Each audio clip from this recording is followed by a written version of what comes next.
안녕하세요, 수진입니다. 2022년 오늘 날짜로요, 딱 보름 남았어요. 요맘때가 되면 제가 예전에 유치원에 있을 때에는 선생님 내년에도 하실 건가요? 이런 말씀 묻는 분 계시고요. 또 졸업을 앞두고 대학원을 진학할까, 대학을 그냥 졸업하고 취업을 할까 고민하는 친구들도 있고요. 또 어떤 사람은 내가 이 직장보다 연봉을 좀 더 많이 받고 옮길까? 그냥 여기 앉아 있을까? 이런 여러 가지 이유들을 들으면서 내 직업을 찾고 있는 사람들 많을 거예요. 이렇게 일을 자꾸 옮겨 다니고 싶어 하고 뭔가 더 나은 곳이 없을까 두리번 거리고 있는 이유가 뭘까요? 제 생각에는요, 나하고 맞는 일을 잘 찾지 못해서 그런 것 같아요. 그러면 나와 잘 맞는 직장을 찾는 방법 4가지가 있거든요. 그 방법은 어떤 방법이 있는지 여러분들하고 한번 이야기 나누어 봤으면 좋겠는데요. 첫째는요, 무슨 일을 하고 싶은지 곰곰이 생각해 보는 거래요. 우리 왜 대학에 보내기 위해서 태어나자마자부터 좋은 대학 보내고 좋은 인생을 살라고 영어 교육 시키고, 또 좋은 대학을 목표로 해서 요즘은 몇백만 원짜리 컨설팅도 시킨다고 하더라고요. 이렇게 준비해서 대학은 보내는데 실질상 좋은 곳에 취업한다, 이 느낌은 무슨 느낌이세요? 좋은 회사, 우리가 아는 이름 있는 브랜드의 회사에 취업한다, 연봉을 엄청 많이 받는다, 딱 그걸로 귀결되잖아요. 좋은 회사란 돈 많이 받는 회사. 그렇게 들어가고 나니까 요즘은요, 어때요? 오래 못한대요. 1년도 안 돼서 회사를 그만두고 다른 곳을 찾아가는 사람들이 그렇게 많다고 하거든요. 회사에서 신입사원 1명을 기르는 데에 4천만 원 정도가 든대요. 교육시키는데. 그런데 그렇게 4천만 원을 들여서 교육을 시켜 놓았더니 1년도 못 가서 다 그만둔대. 힘들게 공무원을 하고 싶어서 공딩이라는 단어가 나올 정도로 공무원 학원이 문전성시를 이루는데 실제상 공무원이 되고 1년 안에 그만두는 아이들이 태반이라고 하거든요. 이런 모든 것들은요, 우리가 너무 돈에 또는 브랜드에 노출되어서 진짜 내가 하고 싶은 일이 뭔지를 찾지 못해서 그런 것 같아요.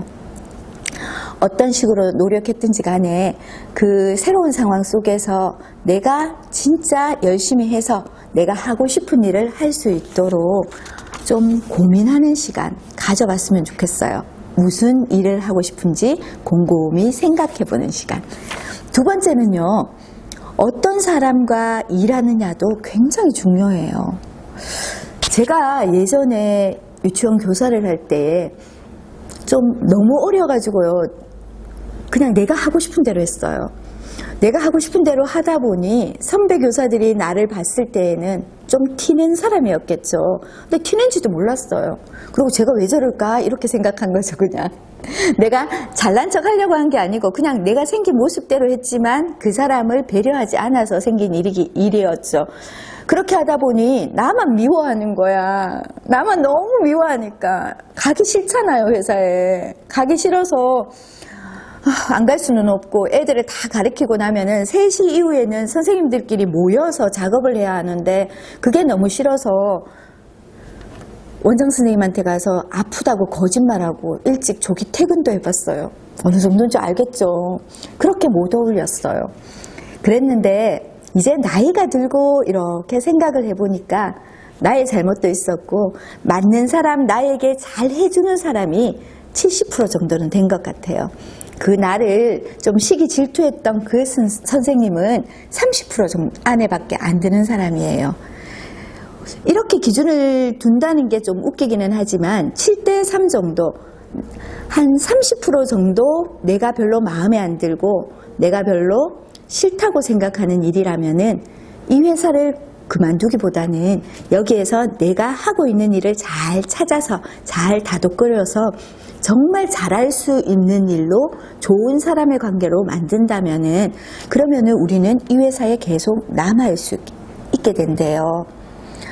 그 30%의 나를 시기하고 질투하는 그 사람들을 어떻게 하면 저 사람과 잘 지낼 수 있을까? 어떻게 하면 저 사람을 잘 설득할 수 있을까를 생각하는 것만으로도 내가 좀 더 커가는 나 자신을 발견할 수 있으니까요. 그래서 두 번째는 나하고 일하는 저 사람도 중요하다라는 거. 세 번째는요, 내가 주체적으로 일해야 한다는 거예요. 대부분 사람들이 회사에 들어가게 되면은 회사에 올인해서 내 삶이 없어져요. 그런데 요즘 아이들은 참 신기하더라고요.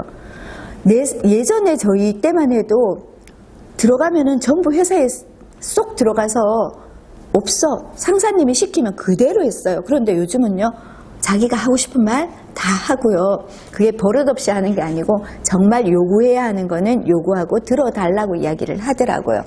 그리고 회사와 자기를 분리시켜서 회사 속에 자기를 넣는 거예요. 자기의 삶 속에 회사를 넣어서 그렇게 생각하는 거예요. 그게 무슨 말이에요? 자기 삶 속에 회사가 들어있는 일부라는 거죠. 나를 성장시킬 수 있는 하나의 배경이 되고 거기에서 무언가를 배우고 느끼고 해서 또 다른 곳으로 이직할 수 있는 나를 만들어서 나를 성장시키는 하나의 도구로 사용하는 아이들이 많더라고요. 그래서 주체적으로 일하고 싶은 곳을 선택하라라고 말하는 거예요.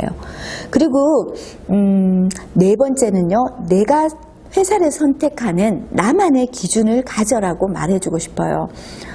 연봉이 높은 걸 원하는 친구는요, 그걸 선택해야겠고요. 또 나는 업무가 너무 많으면 난 너무 짜증날 것 같아 하는 친구들은 연봉은 작아도 업무가 좀 쉬운 곳으로 선택하겠죠. 제 사촌 동생이 원래 간호과를 졸업한대요. 그래서 얼마 전에 면접을 보러 갔다 하더라고요. 그래서 저는 욕심에 남자친구가 하니까 대학병원을 가면 참 좋겠다 싶어서 야, 너 대학병원에 이번에 원서 한번 내보지 라고 했더니 그 친구가 절레절레 흔들면서 자기는 대구에 있는 모병원에 원서를 냈다는 거예요. 그래서 야, 거기는 월급도 별로 안 준다는데 대학병원 어때? 이러니까 대학병원은 너무 빡시대요. 그래서 자기의 생활이 없대요. 우리 같으면 돈을 조금 더 주고 또 남자니까 생계도 책임져야 하는 나이가 될 수도 있는데 좀 돈을 모을 수 있는 일을 하는 게 좋지 않을까 싶지만 이 친구는 뭐 워라벨이라나 뭐라나 하면서 적당한 휴식과 적당한 일자리가 있어서 좀 더 자기를 풍요롭게 만드는 삶을 살고 싶다고 하는 거예요. 이 친구의 회사의 선택 기준은 확실한 거죠. 그죠? 그런데 또 얼마 전에 만났던 이제 학교에 가서 수업을 하면서 만났던 그 친구는 목표가 뚜렷했어요. 힘들고 어렵지만 자기가 벌어온 돈으로 자기 어머니가 집에 살림을 하신대요. 그래서 어쩔 수 없이 자기는 돈을 많이 주는 곳에 가야 한다. 자기는 오로지 목표가 돈이라고 말하는 거예요. 뭐라고 말할 수는 없지만 서로의 선택은 다 다르지만 각자의 기준에서 번아웃이 오지 않도록 자기를 잘 다스릴 수 있는 조건을 닮아가야 한다는 생각이 드네요. 나와 맞는 것을 찾기 위해서 지금 충분히 고민하면 좋겠어요. 우선 지금 당장 급하다고 지금 당장 취업 못한 사람이 될까 봐서 어떤 직장이든 그냥 쏙 들어가서 거기에서 맞추어 보고 아니니까 나오고 아니니까 나오는 그런 것보다는 뭔가 기다리면서 내가 필요한 자리가 어디인지를 생각해 보는 그런 사람이 되었으면 좋겠거든요. 여기 나오는 고민의 답이다라는 이 책에서 한 구절이 있어서 제가 읽어 드릴게요. 쓸모없는 바위에 앉으니 의자가 되었다. 쓸모없는 벽에 기대니 위로가 되었다. 이처럼 세상엔 쓸모없는 건 없었다. 아직 쓰여지지 않은 것이 있을 뿐. 아직 쓰여지지 않은 너에게. 쓸모없는 건 없대요. 아직 우린 쓰여지지 않았고 내가 어떻게 활용되어야 할지 나 자신이 찾지 못했을 뿐이거든요. 여러분은 여러분 자신이 어떻게 사용되고 어떻게 쓰여졌으면 좋을까요? 오늘 하루 곰곰이 생각해보는 하루 되셨으면 좋겠습니다. 여러분의 행복한 삶을 응원합니다. 감사합니다.